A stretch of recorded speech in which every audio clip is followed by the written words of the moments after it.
नमस्ते. मी doctor Rajesh Date, Daund या ठिकाणी गेले 25 वर्षापासून आयुर्वेद व फिटनेसच्या माध्यमातून वैद्यकीय सेवा करत आहे. नुकताच 1 जानेवारी रोजी नो शुगर चॅलेंज फिटनेस नावाने एक व्हॉट्सॲप ग्रुप आम्ही केला.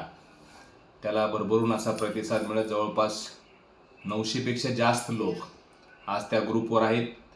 त्या ग्रुपवर रोज काहीतरी आपल्या आरोग्याविषयीची जनजागृतीच्या उद्देशानं एक फिटनेस संदर्भात एक रोज SMS मी त्या ग्रुपवर टाकत आहे. त्या ग्रुपचा उद्देश एवढाच आहे की आज समाजामध्ये पाहायला गेलं तर दिवसेंदिवस निरनिराळ्या नवीन आजारांचं प्रमाण हे आपल्या आधुनिक जीवनशैलीमध्ये प्रचंड प्रमाणात वाढत चाललेलं आहे. त्यामध्ये रक्तदाब असेल, मधुमेह असेल, कॅन्सरसारखे आजार असतील, स्ट्रोकसारखे आजार असतील, सर्व आजार प्रचंड प्रमाणात वाढत चाललेले आहेत. आणि त्याला एकमेव कारण हे म्हणजे आपली बदलत चाललेली आधुनिक जीवनशैली. बदलत चाललेली आधुनिक जीवनशैलीमध्ये आपलं शरीर फिट होण्यासाठी प्रचंड मतमतांतर असतील. हल्ली इंटरनेटवर तर त्याचा एक बाजारच मांडलेला आहे. अक्षरशः प्रचंड मोठ्या स्वरूपात लोकांनी तो एक धंदा केलेला आहे. परंतु त्या माध्यमातून बेसिक पातळीवर एक मॅक्रो लेवलला तुमचा फिटनेस कसा चांगला यावा यासाठी आम्ही प्रामाणिकपणे प्रयत्न करत आहोत. आणि त्या आधुनिक जीवनशैलीमधला सगळ्यात महत्त्वाचा पार्ट जरी आहार असेल, पण त्याच्या पुढचा पार्ट आहे तो म्हणजे व्यायाम. खरं व्यायाम ही एक कला आहे. अजूनही आपल्या देशामध्ये व्यायामाला एक समानार्थी शब्द आहे, तो म्हणजे कंटाळा. काय झालं? हसू आलं ना? पण हेच वास्तव आहे. व्यायाम करण्यासाठी तो टाळणं जास्त सोपं आहे. आजही बहुतांशी लोकांना असंच वाटतं. पण लक्षात घ्या, इथंच आपण चुकतो. व्यायामाला जगात पर्याय नाही. कारण पूर्वी आपली जीवनशैली होती त्या काळामध्ये शरीराच्या मुवमेंट्स तेवढ्या स्वरूपात होत होत्या, परंतु आत्ता शरीराच्या हालचाली ह्या अतिशय मंदावलेल्या आहेत.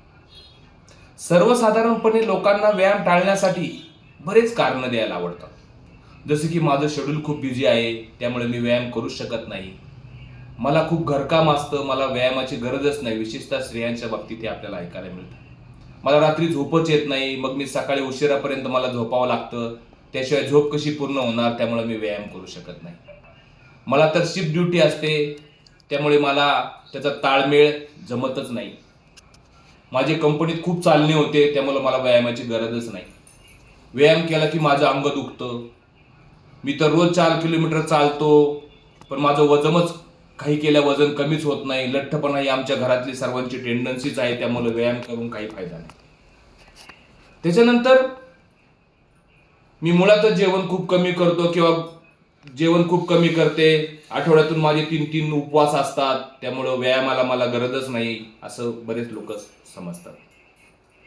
काही लोक तर मला डॉक्टरांनी व्यायामच करायला सांगितला नाही, असेही काही उदाहरणं मला पाहायला मिळतात. खरोखरच ही कारणे ऐकून समोरच्याची कीव येते. व्यायाम ही तर एक कला आहे,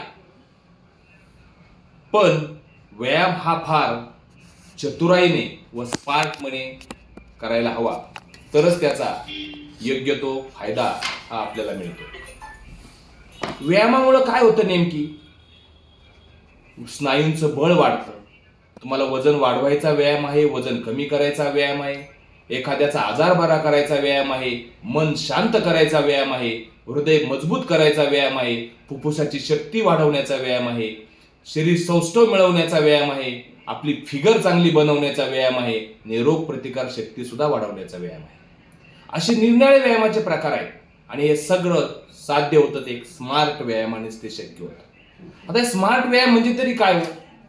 सुरुवातीला तुम्हाला किती वेळ व्यायामाला देणं शक्य आहे ते ठरवा. ही वेळ सुरुवातीला अगदी 15 मिनिटाची सुद्धा पुरेशी आहे. व्यायाम करताना हृदयाची गती हळूहळू वाढवणं व ती हळूहळू शांत करणं, ह्या 2 गोष्टी ज्याला जमल्या ना, तोच खरा व्यायाम आहे. चालणे हा शरीरासाठी बेसिकली व्यायाम नाहीच असं मला वाटतं. तुमच्या पोटावर कमरेवर जर चरबी असेल ना, त्यासाठी काहीतरी स्ट्रेचिंग सारखे व्यायाम सुद्धा तितकेच आवश्यक आहे. आपल्या जीवनशैलीप्रमाणे व्यायाम बदला. जर आपण सतत समोर वाकून काम करत असू, आपल्या मागे वाकणारे व्यायाम तुम्हाला करावे लागतील त्यावेळी. जसं की आधी मोबाईलवर आपली प्रत्येकाची वृत्ती ही अशी झालेली आहे किंवा कॉम्प्युटरवर आपण पुढे वाकून दिवसभर बसलेलो असतो. त्यासाठी आपली बॅक मागे जातील अशा पद्धतीचे व्यायाम, जसं कॉम्प्युटरवर आपल्या डोळे जास्त वापरले जातात, म्हणजे डोळ्यांचे सुद्धा व्यायाम करणं तितकंच गरजेचं आहे. घरकाम म्हणजे व्यायाम नाही बरं का, स्त्रियांनी विशेष लक्षात ठेवायला पाहिजे. कारण घरकामानं स्त्रिया थकतात, व्यायामाने आपण प्रसन्न होतो. व्यायाम आज केला तर त्याचा फायदा आजच मिळतो. त्यामुळं रोजच व्यायाम करायला पाहिजे.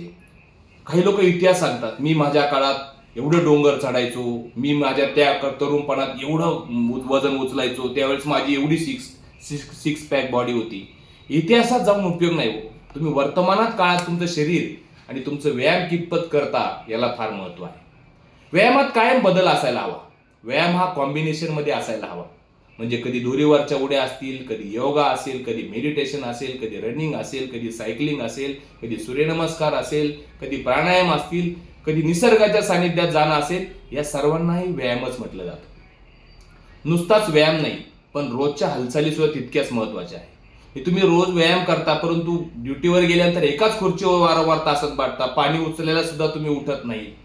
हे छोटे छोटे व्यायाम आहेत की स्वतः लिफ्टचा वापर न करता जिना चढणे, जिना उतरणे, स्वतः पाणी प्यायला उठणे, जड वस्तू उचलणे, व घराची साफसफाई, घरातली संडास बाथरूम सुद्धा स्वच्छ साफ करणे, हा सुद्धा एक चांगला व्यायामच आहे. हल्ली आपल्याला मानसिक थकवा खूप येतो, पण लक्षात घ्या, मानसिक थकवा घालवण्यासाठी सुद्धा शारीरिक थकवा हा अत्यंत आवश्यक असतो. शारीरिक थकवा आला ना, ऑटोमॅटिक मानसिक थकवा हा कमी होतो आणि आपलं मन हे पॉझिटिव्ह होतं.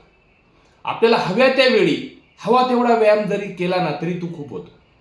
माणूस श्रीमंत असू अगर गरीब असू, त्याला दिवसातनं 24 तासच मिळतात, हे लक्षात घ्या. आपल्यापेक्षा जर पाहायला गेलं तर फिल्म स्टार असतील, बिझनेसमॅन असेल किंवा आपले देशाचे पंतप्रधान असतील, हे इतकं बिझी शेड्यूल असून सुद्धा ते वेळेचं नियोजन करून व्यायामासाठी वेळ काढतातच, आणि आपण मात्र यासाठी निरनिराळी कारणं देतो. व्यायामाच्या आणि आहाराची योग्य जर कास धरली, नाहीतर निरनिराळ्या आजारांचा वास मात्र आपल्या शहरामध्ये 100% होणार आहे. जसं म्हणतात की बाभळीचे काटे आणि गुलाबाचे काटे खरंच उगच बदनाम आहे. खरं सांगायचं तर आपल्याला टोचणारा सगळ्यात मोठा काटा कोणता असेल तर तो वजनाचा काटा आहे. असं म्हटलं जातं की अगर आपका वेट पृथ्वी पर 100 kg है तो मंगल ग्रह पर 38 kg होगा और चांद पर 16.6 kg होगा. मतलब आप मोटे बिल्कुल नहीं है, बल्कि कि गलत ग्रह पर है. भार वही सोच नहीं. अखिल भारतीय व्यायाम न करणारी संघटना यांचं हे ब्रीद वाक्य. त्याच्यामुळे व्यायाम हा एक दिवसाचा अभियान नाहीये. आयुष्यभर व्यायाम हा आपल्या शरीराप्रमाणे आपल्याला सोसवेल, कोतीप्रमाणे करता येईल अशा पद्धतीने व्यायाम केला तरी आपण निश्चितच एकदम फिट राहू शकू. धन्यवाद.